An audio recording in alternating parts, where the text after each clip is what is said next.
ओम शांति। आदि रत्न chapter 18 part 1। दादी संदेशी। आप संदेश पुत्री बनकर वतन के अनेक संदेश लाती थी, इसलिए अलौकिक नाम मिला संदेशी। लौकिक में आप मातेश्वरी जी की मौसेरी बहन थी। आप सुंदर गाती भी थी और नृत्य भी करती थी, इसलिए बाबा से आपको अव्यक्त नाम मिला रमणीक मोहिनी। आप बाबा के साथ खेलपाल करती और उन्हें बहलाती भी थी, इसलिए बाबा आपको बिंद्र बाला भी कहते थे। आप बहुत ही रहमदिल, स्नेही, नम्रचित, सादगीपूर्ण तथा एक बल एक भरोसे वाली थी। दादी शांतामणि लौकिक में आपकी बड़ी बहन थी। यज्ञ के प्रारंभ में आपका सारा ही परिवार एक धक से तन मन धन सहित सर्वप्रथम समर्पित हुआ। आप लंबे समय तक यज्ञ में रहकर सन 1965 में ईश्वरीय सेवा अर्थ कोलकाता गई। पटना, मुजफ्फरपुर, नेपाल आदि स्थानों पर सेवा करते सन 1978 से भुवनेश्वर सेवा केंद्र पर सेवारत रही। आपने सतगुरुवार 1 नवंबर 2007 को पुरानी देह का त्याग कर बाप दादा की गोद ली। दादी संदेशी जी ने अपने लौकिक अलौकिक जीवन का अनुभव इस प्रकार सुनाया। सिंध हैदराबाद के एक प्रभावशाली तथा प्रतिष्ठित सखरानी परिवार में मेरा जन्म हुआ। दादाजी का नाम था प्रताप सखरानी, जो बहुत ही सरल और आस्तिक थे। पिताजी का नाम था रिझुमल सखरानी और माताजी का नाम था सती सखरानी। लौकिक माता पिता का जीवन बहुत सुखमय था और उनको देख सब कहते थे कि ये तो जैसे कि श्री लक्ष्मी और श्री नारायण की जोड़ी है। मेरा जन्म 25 दिसंबर 1925 शुक्रवार के दिन माता पिता की चौथी कन्या के रूप में हुआ। हम 5 बहनें और एक भाई थे। भाई सबसे बड़े थे। उनका नाम था जगुमल सखरानी। बहनों के नाम थे देवी, कला, लीला, जो दादी शांतामणि जी का नाम था, लक्ष्मी, दादी संदेशी जी का नाम था, और भगवती, जिनका अलौकिक नाम ज्योति पड़ा। भाई की शादी जसू नाम की एक कन्या से हुई। भाई के 2 पुत्र थे, राम और गगन। पिताजी कठोर परिश्रमी और बुद्धिमान थे। उनका व्यावसायिक केंद्र श्रीलंका में था, जो बहुत सफल था। इसलिए लौकिक परिवार की आर्थिक स्थिति बहुत अच्छी थी। हैदराबाद शहर के एक भव्य मकान में हम सब रहते थे। खान पान, पोशाक, चलन सब ऊंचे खानदान और ऊंचे वंश की परंपरा के अनुकूल था। घर में काम करने के लिए नौकर चाकर होते हुए भी सती माता सभी बच्चों को हर कार्य करने की शिक्षा देती थी। मेरी एक मौसी थी, जिसका नाम था रोचा, रुक्मणी। उनके पतिदेव का नाम था पोकरदास। उनका सोने चांदी का व्यापार था, लेकिन व्यापार में घाटा होने के कारण मौसा जी का अचानक हृदयघात में देहांत हो गया। रोचा मौसी की 3 बच्चियां थी। बड़ी बच्ची पार्वती, जिसकी शादी हो चुकी थी,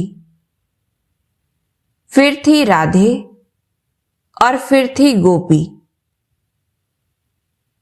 पति की मृत्यु के बाद रोचा मौसी उन दोनों बच्चियों को लेकर हैदराबाद आ गई और अपने मायके में रहने लगी। मेरी दूसरी मौसी का नाम था ध्यानी। वह भी अपने पति की मृत्यु के बाद हैदराबाद आकर अपने मायके में रही। ओम मंडली से परिचय और जुड़ाव।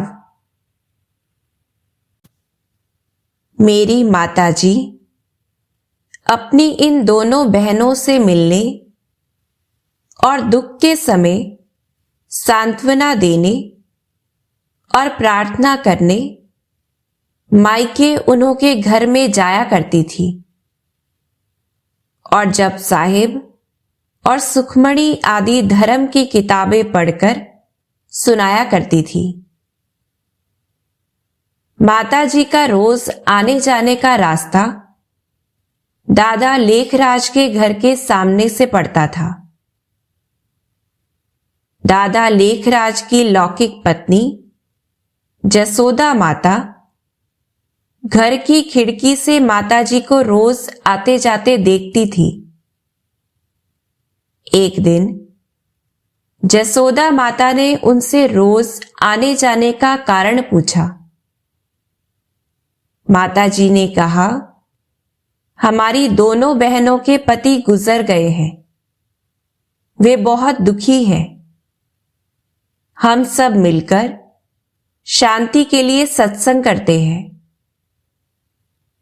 जसोदा माता ने कहा, दादा अर्थात दादा लेखराज, जो बाद में ब्रह्मा बाबा के नाम से जाने गए, वे अपने घर में बहुत अच्छा सत्संग करते हैं। पहले आप आओ, सुनो और देखो। अच्छा लगे तो अपनी दोनों बहनों को भी लेकर आना। दूसरे दिन माताजी दादाजी के घर गई और सत्संग सुनने के पश्चात उन्हें बहुत शांति का अनुभव हुआ। फिर अगले दिन तीनों बहनों ने मिलकर दादा के घर सत्संग का लाभ लिया। सत्संग के प्रारंभ तथा अंत में ओम ध्वनि की जाती थी। उस दिन सत्संग में गीता के दूसरे अध्याय के ऊपर विशेष चर्चा हुई। जिसका भावार्थ यह निकला कि आत्मा अजर, अमर और अविनाशी है। शरीर त्याग करने पर भी आत्मा नहीं मरती। आत्मा पुराने शरीर को छोड़ नया शरीर धारण कर अपना पाठ बजाती रहती है और इस सृष्टि नाटक में जन्म मरण एक खेल सदृश है। यह अति सरल, सरस, ज्ञानपूर्ण और हृदय स्पर्शी व्याख्या सुनकर सभी के मन में खुशी की लहर आई। सभी ने अपने आप को शरीर से भिन्न एक अलौकिक सत्ता के रूप में अनुभव किया। रोचा मौसी की सूरत में प्रसन्नता की झलक देखकर उनकी कन्याएं राधे अर्थात जो ज्ञान में आने पर सभी की अति प्रिय जगदम्बा सरस्वती के नाम से जानी गई, और गोपी वे भी सत्संग में आने लगी। ईश्वरीय ज्ञान का अनोखा अनुभव प्राप्त कर गोपी 1 साल तक दिव्य साक्षात्कार करती रही। उसने ओम राधे अर्थात मम्मा को श्री राधे के रूप में और ओम बाबा अर्थात ब्रह्मा बाबा को श्री कृष्ण के रूप में देखा। ध्यानावस्था में वह उनके साथ रास भी करती थी। सृष्टि नाटक की पूर्व निश्चित व्यवस्था के अनुसार छोटी आयु में टाइफॉइड से गोपी का देहांत हुआ। हैदराबाद के इतिहास में पहली बार यह हुआ कि गोपी की शव शोभा यात्रा में बाबा के इशारे पर सत्संग की सभी माताओं और कन्याओं ने भाग लिया तथा अग्नि संस्कार स्वयं ओम राधे ने ही किया। सारा परिवार समर्पित हुआ। हमारे परिवार में गुरु प्रथा चलती थी। पिताजी बड़े गुरु भक्त थे। मकान में एक विशेष कोठरी को गुरु घर कहा जाता था। रोज शाम को पिताजी के निर्देश अनुसार सभी बच्चे उस कमरे में प्रार्थना करते थे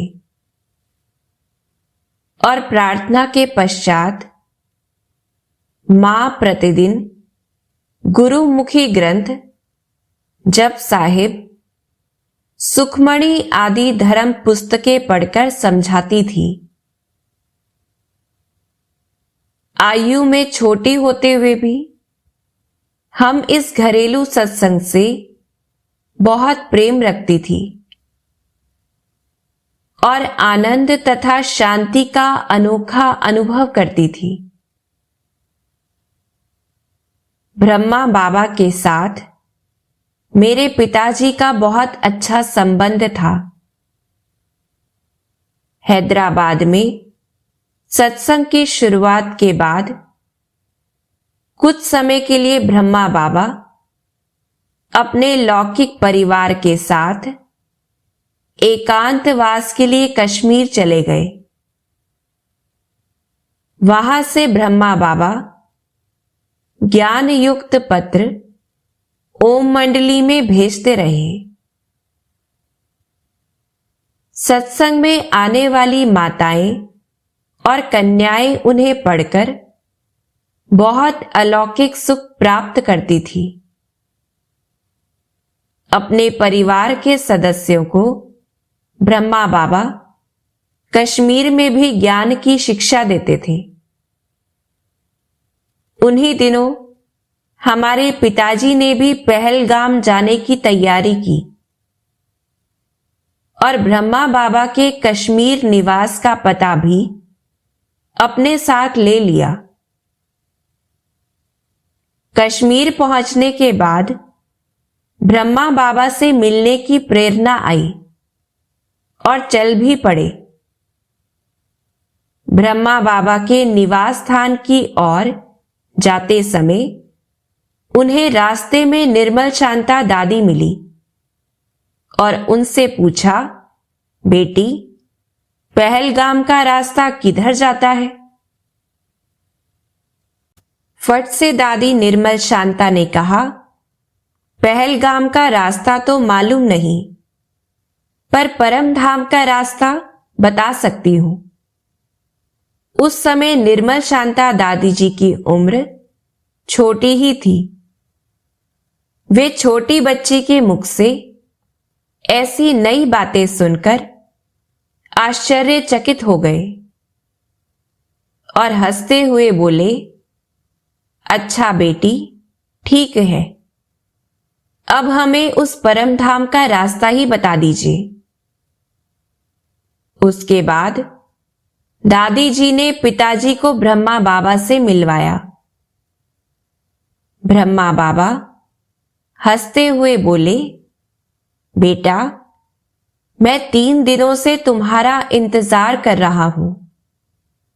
तुम अब तक कहां थे? पिताजी को ब्रह्मा बाबा द्वारा बेटा संबोधन सुनकर बहुत आश्चर्य हुआ, क्योंकि वे दोनों ही समान उम्र के थे। वास्तव में ब्रह्मा बाबा के तन में अवतरित परमात्मा शिव ने उन्हें बेटा कहकर संबोधित किया था। तत्पश्चात ब्रह्मा बाबा ने कहा, बेटे, तुमको परम धाम का पता चाहिए ना? पिताजी ने हां कहा। उसके बाद बाबा उनको दृष्टि देने लगे और पिताजी एकदम ध्यानस्थ होकर एक दिव्य धाम का साक्षात्कार करने लगे। इस घटना के बाद पिताजी के साथ साथ हमारे सारे परिवार की दिशा ही पूर्णतः बदल गई। तन मन धन सहित हमारा संपूर्ण परिवार ओम मंडली में समर्पित हो गया। पिताजी ने अपने मन को व्यापार से पूरी तरह हटा लिया और सत्संग में लगनशील हो गए। ईश्वरीय जीवन का आधार दृढ़ निश्चय। ईश्वरीय ज्ञान सुनने के बाद ईश्वर के ऊपर अटूट निश्चय और असीम प्रेम चाहिए। मन समर्पित होना चाहिए।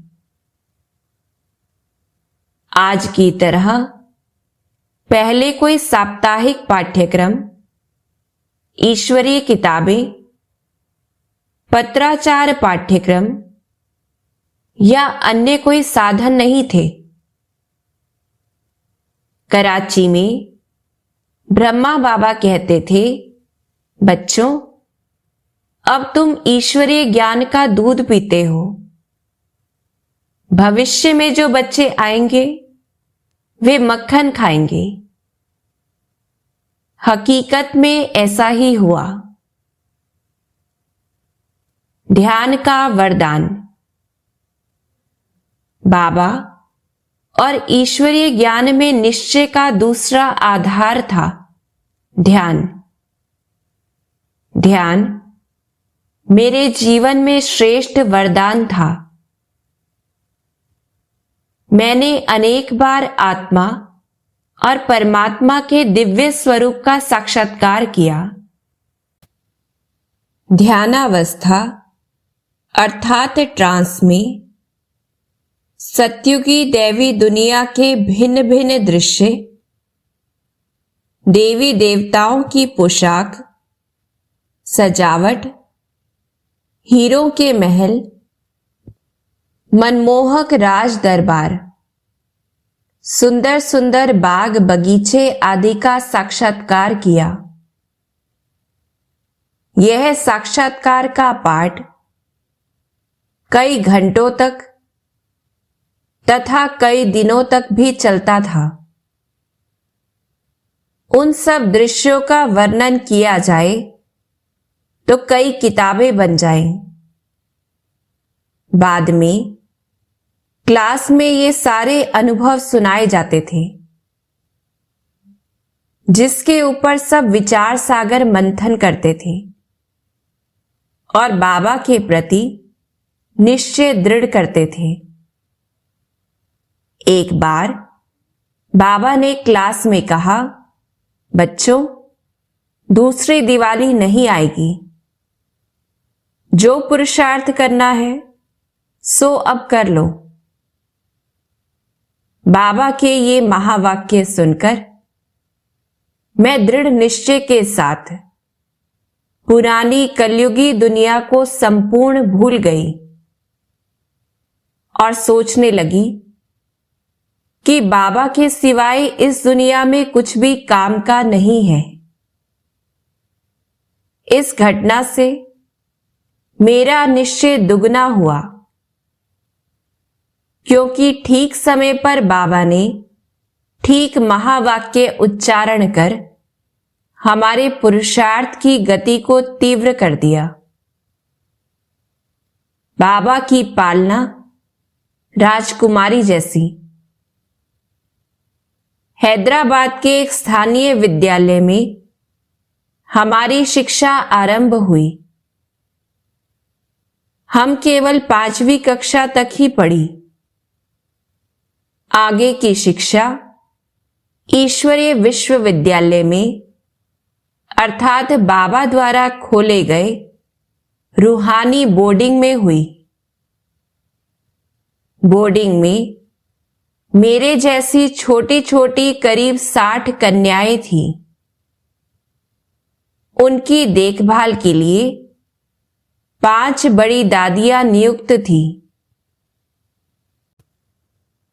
12-12 कन्याओं के 5 ग्रुप्स बने थे। दादियों के नाम थे दादी प्रकाशमणि, दादी चंद्रमणि, दादी शांतामणि, दादी मिट्ठू और दादी कला। स्नान के लिए जाते समय हमको साथ में ब्रश, पेस्ट या पोशाक आदि लेने की जरूरत नहीं पड़ती थी। स्नानागार में सब कुछ पहले से ही उपयुक्त स्थान पर रखा रहता था। बाबा ने हम कन्याओं के लिए क्या नहीं किया। बाबा की हर शिक्षा दैवी संस्कार संपन्न थी। बाबा का जीवन दर्शन था कर्म के आधार से शिक्षा देना। बाबा ने हम बच्चों को राजसी पोशाक में सदा रखा। देखने वाले सोचते थे कि ये या तो परी है या राजकुमारी है। शरीर पर मखमल की सफेद पोशाक, सिर में ओम का रिबन और कमर में ओम वाली बेल्ट। ड्रेस की क्रीज ऐसी होती थी जैसे सरल रेखा। सारे दिन में 3 बार ड्रेस बदलते थे। रात को सोने से पहले हम सबकी शैया तैयार हो जाती थी। रात को रोज बेडशीट बदली जाती थी। मच्छरदानी भी लगती थी। हमारे शैया पर जाते ही मच्छरदानी गिरा दी जाती थी। उसके बाद सो जा राजकुमारी गीत का रिकॉर्ड बजता था। हम सभी बेड पर योगासन मुद्रा में बैठकर बाबा को गुड नाइट करने की तैयारी में रहते थे। तभी बाबा मम्मा चक्कर लगाने आते थे। बाबा मच्छरदानी की चेकिंग भी करते थे। कन्याओं को योग मुद्रा में देख बाबा मम्मा को कहते थे, देखो मम्मा, मंदिर में मूर्तियां कैसे शोभायमान हैं। उसके बाद बाबा मम्मा गुड नाइट करके विदाई लेते थे। व्यायाम। हम सभी कन्याएं सुबह 4:30 बजे उठकर 5 बजे तक भ्रमण के लिए तैयार हो जाते थे। उसी समय व्यायाम के साथ साथ शांति समाधि भी सिखाई जाती थी। ड्रिल क्लास भी रोज होता था। व्यायाम के साथ साथ रिंग बॉल, बैडमिंटन आदि खेल भी रोज सिखाए जाते थे। बाबा मम्मा भी सबके साथ खेलते थे। हार जीत दोनों में मजा आता था। हम कन्याओं के उत्तम स्वास्थ्य के लक्ष्य से बाबा ये सब कराते थे। भोजन।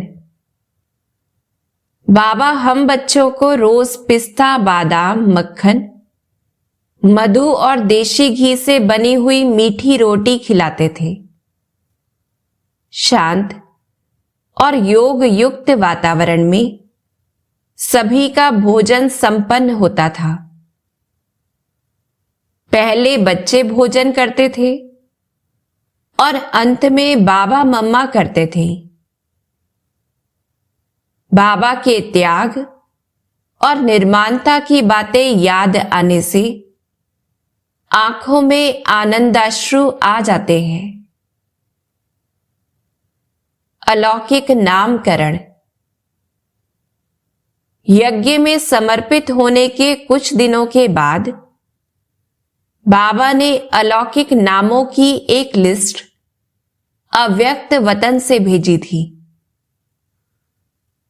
बच्चों की विशेषता के अनुसार बच्चों का नामकरण किया गया था। मैं ध्यान में जाकर संदेश लेने के निमित्त थी, इसलिए मेरा नाम बाबा ने संदेशी रखा। हम छोटी छोटी कन्याओं की एक रास मंडली थी। साक्षात्कार के बाद हम कन्याएं भिन्न भिन्न आध्यात्मिक स्वरूपों जैसे स्वास्तिका, अर्धचंद्रमा, सितारे, ओम आदि के रूप में खड़े होकर रास करते थे। रास इतनी मनमोहक होती थी कि देखने वाले खुशी से विभोर हो जाते थे। मैं अच्छा गाती भी थी और सुंदर नृत्य भी करती थी। गीत और नाच जितना ज्ञानपूर्ण था उतना ही रमणीक भी था। इसलिए बाबा ने बहुत प्यार से मेरा एक अन्य नाम भी रखा था, रमणीक मोहिनी। यज्ञ में सबसे ज्यादा दिन मैं साकार बाबा के साथ रही। मैंने निराकार को साकार में और साकार को निराकार में देखा। दोनों बाबा मेरे लिए सदा एक रहे हैं। बाबा के साथ ज्ञान योग, खान पान, खेलकूद आदि का पाठ मैंने बहुत ही सुंदर रूप में निभाया। मैं खेल में सदा बाबा की प्रतिद्वंदी रहती थी और पारदर्शिता भी दिखाती थी। इसलिए बाबा अनेक बार बोलते थे, बच्ची, तुम भगवान को बहलाने वाली आत्मा हो। यदि मैं कभी खेल में जीत जाती थी तो बाबा हंसकर कहते थे कि बच्ची, तुम लकी लाल हो जो भगवान को हरा दिया। मेरी इस विशेषता को सामने रख बाबा ने मुझे एक तीसरा विशेष नाम दिया, बिंद्रबाला। सांस्कृतिक कार्यक्रम। बाबा जितने गंभीर थे उतने ही रमणीक भी थे। बाबा का दिया हुआ ज्ञान भी अति रमणीक है। मैं रोज रोज ध्यान में जाती थी और सूक्ष्म वतन में रास लीला के भिन्न भिन्न रमणीक दृश्य देखकर आती थी, फिर वर्णन भी करती थी।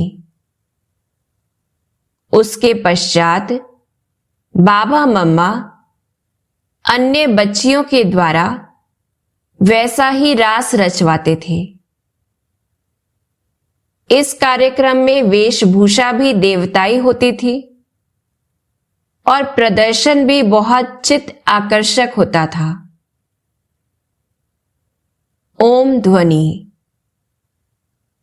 मेरे जीवन की एक बड़ी विशेषता रही। ओम ध्वनि अलौकिक जीवन का पहला पाठ रहा। ओम ध्वनि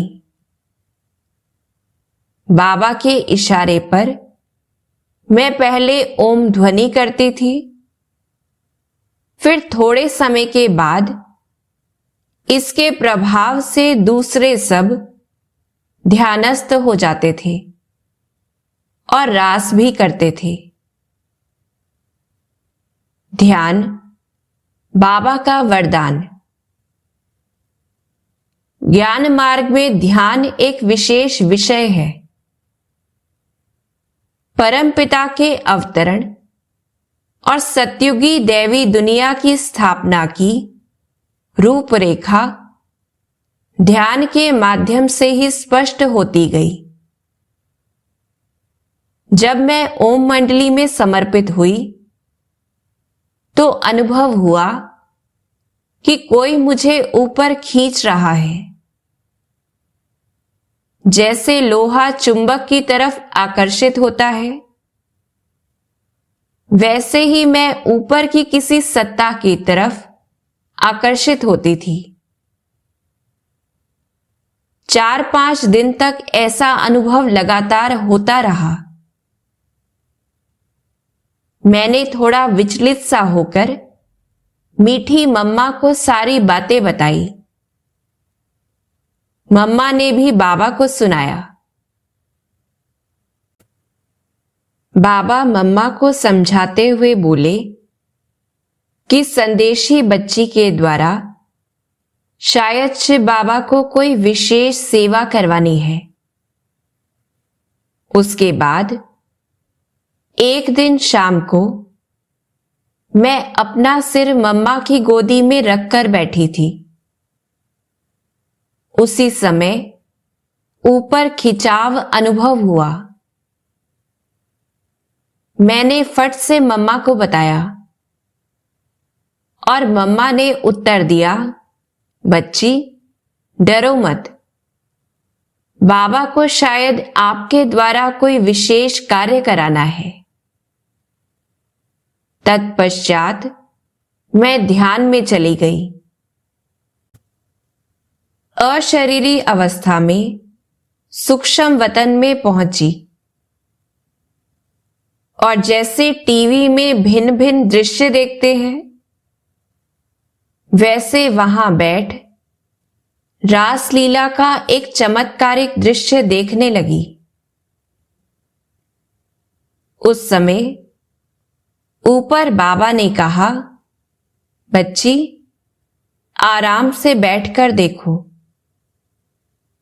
और नीचे जाकर दूसरों को भी सुनाना और खुद भी रास करना।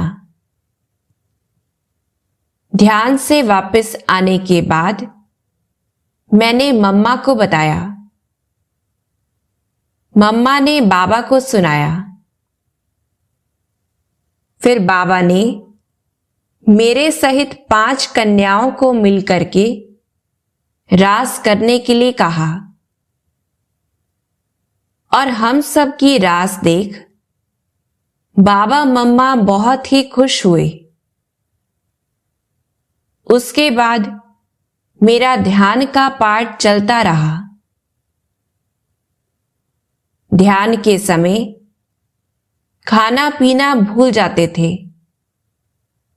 अनुभव करते थे कि बाबा के साथ जैसे अनेक प्रकार के भोजन और फलों का रस पी रहे हैं। ध्यानावस्था में जो खुशी, आनंद और संतुष्टता मिलती थी वह अवर्णनीय है। मैं ध्यान में राजकुमारी बनके 8-10 दिन तक भी रही। राजकुमारी जैसी राजाई चलन, खान पान आदि मुझ में दिखाई देने लगता था। सृष्टि नाटक के नियम अनुसार बाद में बाबा को इस पाठ को बंद करना पड़ा, क्योंकि खेल और रमणीकता में बहुत समय चला जाता था। यह सत्य है कि ध्यान में बहुत उमंग उल्लास मिलता था, लेकिन एक दिन बाबा ने सभी के सामने स्पष्ट कर दिया कि इससे विकर्म विनाश नहीं होंगे। सिर्फ योग से ही आत्मा के विकर्म विनाश होंगे। परकाया प्रवेश का पाठ। एक बार ध्यान के कारण मेरे जीवन में विचित्र घटना घटी। मां से वंचित एक मेरी उम्र की कन्या उस समय हैदराबाद में रहती थी। वह श्री कृष्ण की बहुत भक्ति करती थी। वह मात्र वियोग के गहरे कष्ट को भूल नहीं पा रही थी। वह सोचती थी कि भगवान श्री कृष्ण एक ना एक दिन जरूर उसकी पुकार सुनेंगे और लौकिक मां से जरूर मिलन कराएंगे। एक दिन वह कन्या श्री कृष्ण के मंदिर में प्रार्थना करते करते बेहोश हो गई। उसकी आत्मा ध्यानस्थ हो गई। उस समय मैं भी ध्यानस्थ थी। थोड़े समय के बाद उस कन्या की आत्मा ने मेरे शरीर में प्रवेश कर लिया और मेरी आत्मा उस कन्या के शरीर में प्रवेश हो गई। उस कन्या के शरीर में मैं आत्मा कुछ दिन उनके घर ठहरी। मैं वहां ईश्वरीय ज्ञान सुनाती थी और अपने को ओम मंडली में छोड़ देने के लिए कहती थी। मेरी बातचीत और चलन को देखकर उस घर के लोग सोचने लगे कि शायद मां के देहांत के कारण कन्या पागल हो गई है। दूसरी तरफ मेरे तन में उस कन्या की आत्मा के पाठ से ओम मंडली में विचित्र परिस्थिति पैदा हो गई। उसने जब ब्रिज इंदिरा दादी जी को देखा तो खुशी से मां मां पुकारने लगी। उसने अपने घर की सब बातें बताई। उसने उनके साथ सोने, खाने और घूमने की इच्छा व्यक्त की, लेकिन मेरे तन द्वारा ऐसी बाह्यमुखता की बातें सुन सभी के मन में संशय आया और अंत में सारी बातें बाबा को बताई गई। बाबा को तो सारे रहस्य का पता था ही। उस कन्या की आत्मा के ईश्वरीय ज्ञान में न होने के कारण उसके साथ भोजन न करने के लिए दादी ब्रिज इंदिरा को बाबा ने इशारा दिया। ऐसे समय पर उस कन्या के घर से ओम मंडली में एक पत्र पहुंचा। ओम मंडली से भी उसका सही जवाब दिया गया। उसके बाद बाबा ने उस कन्या के घर के बड़ों के साथ मुझ आत्मा को ओम मंडली में बुलाया। बाबा की आज्ञा अनुसार हम दोनों कन्याएं इकट्ठी हुई। बाबा ने क्या किया, किसको पता नहीं चला। जब होश आया तो मुझे यही अनुभव हुआ कि हम दोनों आत्माएं अपने अपने शरीर में आ चुकी थी।